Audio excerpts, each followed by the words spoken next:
In this video, I'm going to show you how third grade students will solve problems using the commutative property. And I'm going to show you how they would use the commutative property and display that in drawings using both arrays and equal groups. Okay, so let's get to the problem first and see what that says. So the story problem says Lemuel earns $7 every time he pulls weeds in his grandfather's garden. Lemuel pulled weeds 3 different times over the week. How much money did Lemuel earn?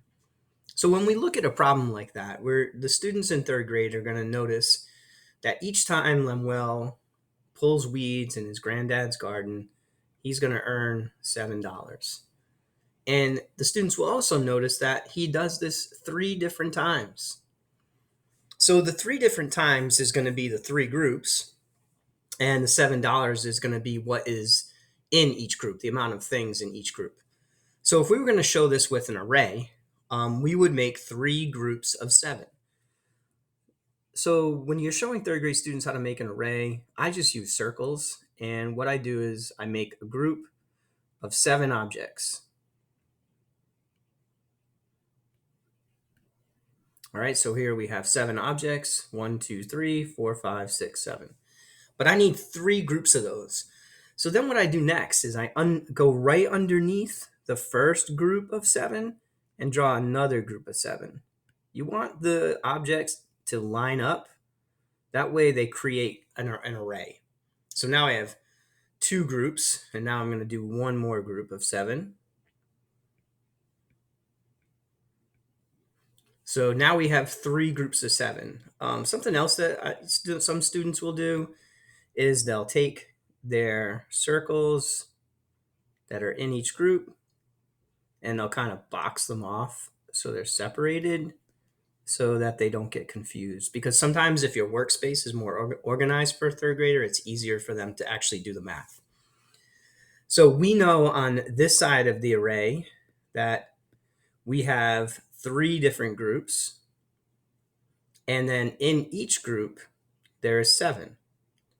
So when we look at this as a multiplication problem with the commutative property, we can do this and show this equation in 2 different ways.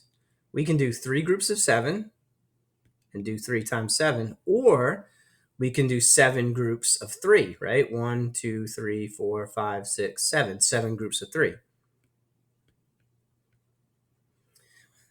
Now, some students are good at like skip counting by 3s, others are good at skip counting by 7s. However, if kids don't have that skill set yet, they can just go ahead and count them by 1s, which I'll demonstrate in this problem.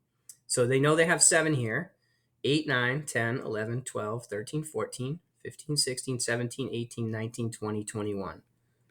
So we know that 3 times 7 equals 21. So the commutative property tells us that these two factors can be switched in their position. And instead of having 3 groups of 7, you could have 7 groups of 3, and that's also going to give you 21.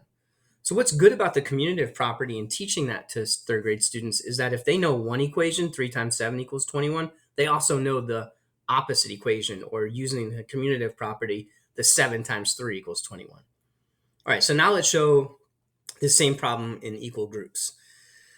So again, I have 3 groups of 7, right? So I could draw 3 different circles, and I can put 7 in each of these, right? And that equation is 3 groups times 7 in each group, and that gets me 21. However, I can draw that in equal groups a different way, right? I can go 7 groups of 3. So I will draw 7 groups, put 3 in each group, and again, that is 7 groups of 3, and that gives me 21, right? So when kids think about the commutative property in third grade and students think about this property is really helpful when we're trying to learn our multiplication facts. Because if we know one equation, we know 3 times 7, then we also know 7 times 3. All right, so this is how students in third grade would use arrays and equal groups to solve a problem using the commutative property.